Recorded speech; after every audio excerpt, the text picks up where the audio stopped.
So I started my own business at the end of December, and I started doing organic marketing on Facebook, which was very successful. I had about 10,000 active users on my website in the first week or so. It was phenomenal. And then that naturally tails off. Converting those active users to paid subscribers is harder to do. And I think there comes a point when you do need to use meta advertising if you want to market meaningfully in the Facebook world. Not everything suits that, but my product does at ks2satsready.co.uk. So I started using meta adverts, and I just made so many mistakes. I've brought in about £500 of revenue of subscribers, which is pretty good since January for a brand new website. However, I've spent about £250 on meta advertising, and most of it has not been well spent. So I hope through watching this, you can learn from my mistakes and discover how not to do it. This is very real life, very rounded in real life. So I started off by trying to get my head around the different types of advertising that you can do on Meta. And you have to firstly think, well, what's my focus going to be? Is it going to be on sales? Is it going to be on leads? Is it going to be on traffic? Those are my three that I've really focused on. So the sales are obviously getting conversions to your site. That's a lot harder to do. Meta knows the people that will be likely to convert and will market your website to those people. However, or your advert to those people. However, that is actually a lot more expensive on Meta to do that. And yeah. So there's that. And then there's the traffic, which is cheaper, far cheaper to do that, which is to get people who will click and click on your link. And those people, Facebook knows the type of people that are likely to click on your link.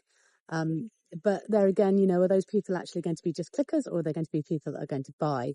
They're probably more likely going to be clicking. So there's that option that you can do. The other option is a lead form.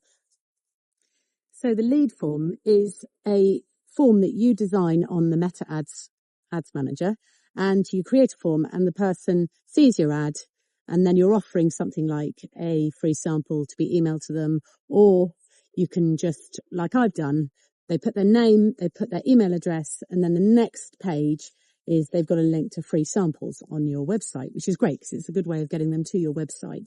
Also, in the process, you're actually essentially buying their name and their email address. So then you've got that data that you can then email them updates and offers, etc. So I think that works quite well. And I think that this is going to be a good way forward for me, for my website, in order to be able to use Meta best at the moment, because I'm trying to build up my pixel.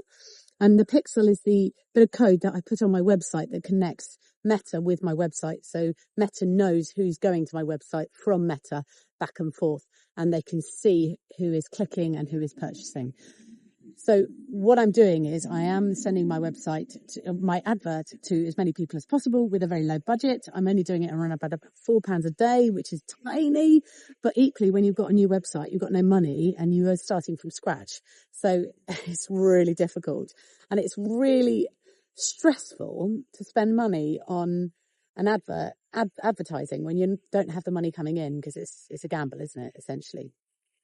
And it's just a really emotional thing when you spend a long time building up your website and you don't want all the money that you've brought in just to go straight out in advertising that's not going to work. That's very stressful. And the big thing that I learned through so far, and the biggest tip I would give you today, is when you make an ad, don't make any changes. Don't change the creative. Don't change the primary text. Now, the primary text, in case you're wondering, is the key bit that you need to put on your advert. So make sure your primary text is really grabby and good, because that's the thing people will see first. The headline is slightly less important. It can be shorter, but make sure your primary text is really in line with the offer that you've got. And then your creative, which is your image or your video. Now make a reel. I know it takes time, but always make a reel, because reels do so much better with Meta. And I know that it just is quite exhausting to put together reels. It's much easier to put a static image up, but reels work so much better. You do get a lot more bang for your buck with reel.